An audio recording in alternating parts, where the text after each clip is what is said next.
Assalamualaikum warahmatullahi wabarakatuh.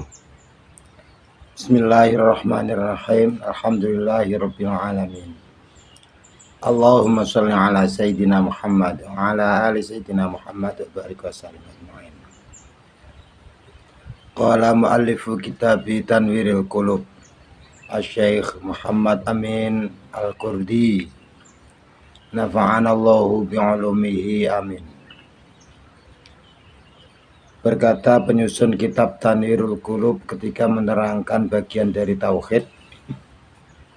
Bismillahirrahmanirrahim. Wal karohatu lan mustahil ing atase Gusti Allah apa sifat kapeksa. Mustahil bagi Allah, mustahil atas Allah, keadaan terdikte, terpaksa, terarahkan, tertentukan, ditentukan. Al-karohah ini lawan dari sifat wajib iradah. Jadi apapun yang terjadi pasti atas iradah Allah. Itu keyakinan kita. Sifat wajib Allah adalah iradah. Jadi nggak ada sesuatu terjadi bukan kemauan Allah. Atau Allah maunya nggak begitu, hendaknya nggak begitu, ternyata jadinya begitu. Jadinya begitu. Itu tidak pernah ada. Kok terjadi itu pasti memang kehendak Allah ya seperti itu. Mustahil bagi Allah atau tidak masuk akal atas Allah bersifat ditentukan atau tidak mau terjadi sesuatu lah kok terjadi, tidak menghendaki terjadinya sesuatu ternyata terjadi. Itu mustahil, tidak masuk akal bagi Allah. Bagaimana tidak ada sesuatu yang bukan Allah kok ada tanpa kehendak Allah? Lah itu terus yang menghendaki siapa itu? Kalau yang menghendaki si manusianya sendiri umpamanya itu kejadiannya manusia. Lah manusia itu apa? Pencipta. Yang bersifat pencipta itu bukan manusia. Yang bersifat pencipta itu Tuhan, Allah. Berarti ya nggak ada sesuatu kok terjadi di luar kehendak Allah, itu nggak ada, ya pasti dikehendaki oleh Allah semua. Tuh. Sebagian dari para pelajar Muslim menjadi sulit memahami konsep ini oleh karena umpamanya ada dalil innallaha a'udzubillahi minasyaitonirrajim innallaha la yughayyiru ma biqaumin hatta yughayyiru ma bi anfusihim. Sesungguhnya Allah tidak merubah apa yang ada pada masyarakat tertentu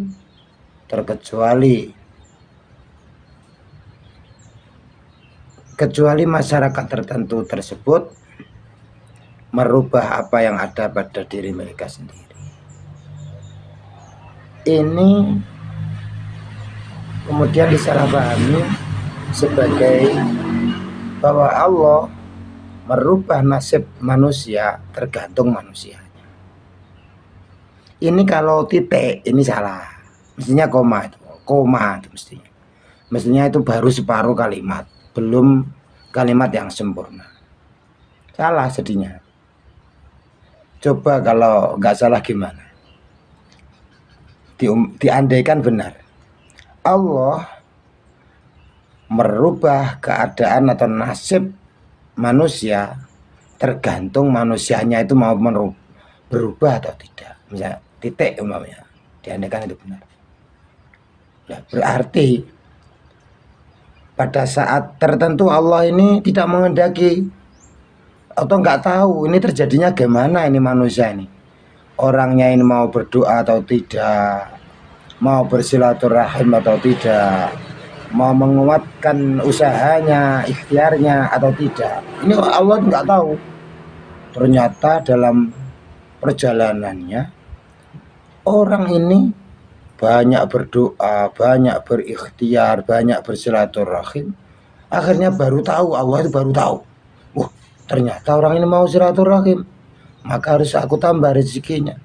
Orang ini mau banyak berdoa, maka aku rubah takdirnya. Nah ini terus bagaimana ini? Kok ada Allah tidak tahu akan sesuatu yang terjadi, yang akan terjadi. Nah ini. Nah, terus berarti itu pula perubahan yang dilakukan oleh hamba tersebut seandainya tak benar ya, berarti di luar kemauan Allah. Jadi Allah itu enggak berkehendak pada saat itu, enggak berkehendak orang ini mau berikhtiar atau tidak, yang enggak berkehendak orang ini berdoa atau tidak berdoa. Allah tidak menghendaki, enggak punya rencana apa-apa. Dan ini kok ada konsep demikian itu. Dan itu berarti terjadi bahwa sesuatu di alam semesta ini terjadi tanpa masyiah Allah, tanpa kehendak Allah. Nah itu yang mustahil. Nah kalau yang bukan kehendak Allah itu kehendaknya siapa itu terjadinya? Ya kehendaknya hamba itu toh, Pak. Ya kehendaknya hamba itu toh Pak Sofa. Lah kehendaknya hamba, katanya yang punya irodah itu Allah. Kok jadi hamba punya irodah ini bagaimana? Lah ini berarti tauhidnya belum paham. Jadi Allah itu maha irodah, selain Allah nggak punya maha irodah, itu nggak punya. Selain Allah itu berkehendak hanya karena Allah kehendaki. Ketika Allah menghendaki maka hamba itu berkehendak. Ketika Allah kehendaki yang lain maka hamba itu tidak berkehendak, tidak punya kemauan. Itu sangat sharih, wa ma tasya'una illa ayyasha Allahu rabbul alamin.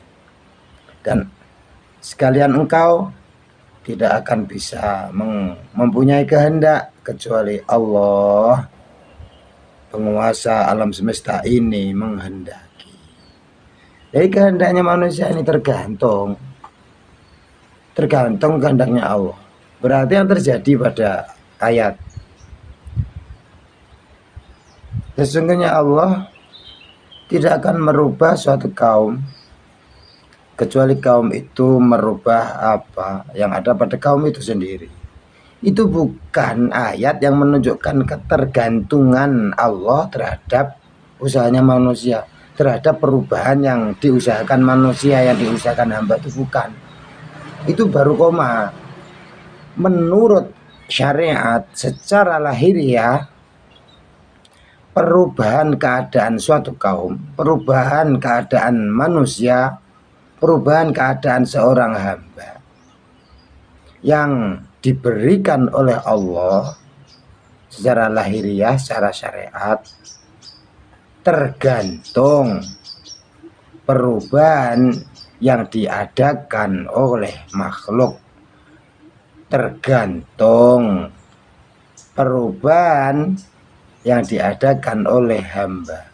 Kalau hamba mau mengadakan perubahan, maka keadaan hamba itu akan dirubah oleh Allah.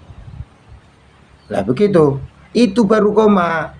Lah terus siapa yang menentukan kaum kok mau berubah, kok mau mengadakan perubahan? Lah yang menentukan, yang mentakdirkan manusia, hamba, kaum, masyarakat mau mengadakan perubahan itu hanya Allah semata.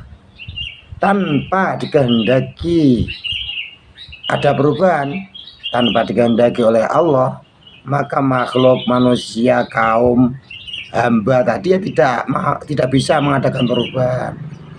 Dong semuanya tergantung kersane Gusti Allah, tergantung kehendak Allah. Nah begitu. Nah ini akan lebih bijaksana kalau kita paham betul bahwa tauhid itu bersifat tidak ngendek-ngendeki, tidak membuat apatis hamba, itu tidak. Long lahir dan batin, lahir dan batin. Lahir itu ya orang harus berusaha, orang harus berdoa, orang harus mengadakan perubahan, maka orang itu akan berubah, maka orang itu akan meningkat nasibnya dan sebagainya, tergantung orang itu lahir. Dan secara batin orang tersebut selalu menggantungkan diri kepada Gusti Allah. Toh adanya perubahan itu juga tergantung kepada Gusti Allah.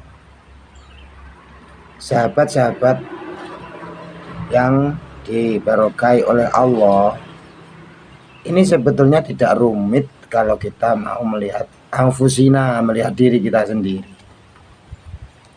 Kita bisa berdoa, coba. Itu kan tergantung Gusti Allah. Nyatanya sebagian orang itu ya gak mau berdoa.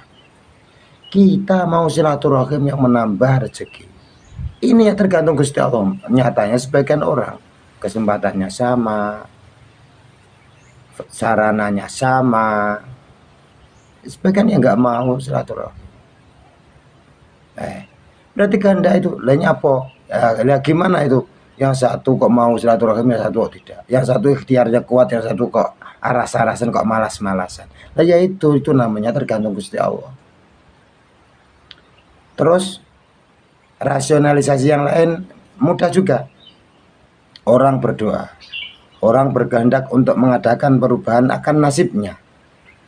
Itu kan tergantung orang itu punya kehidupan, punya kesehatan. Coba orang itu nggak sehat, coba orang itu stroke, oh ya ada punya kemauan untuk merubah keadaan.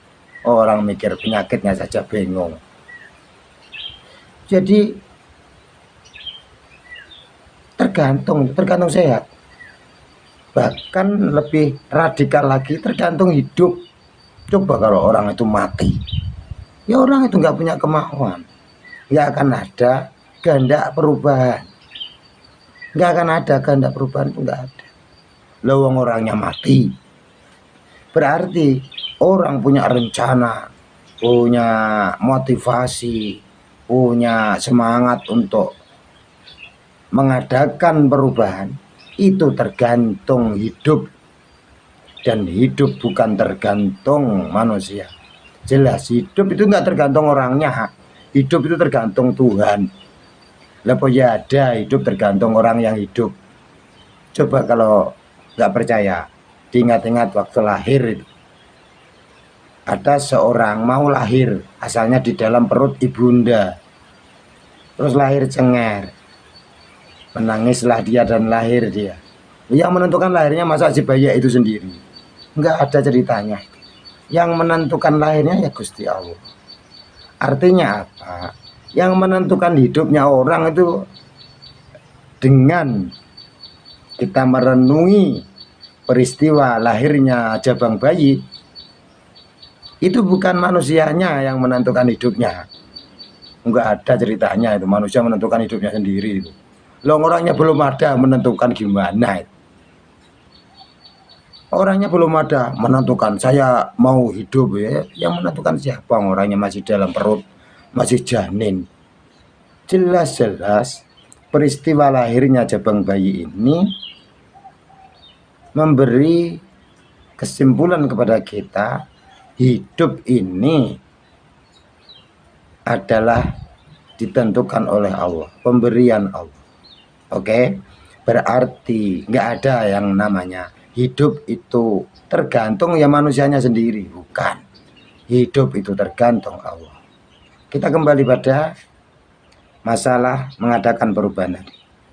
Manusia mengadakan perubahan tergantung ia hidup atau mati.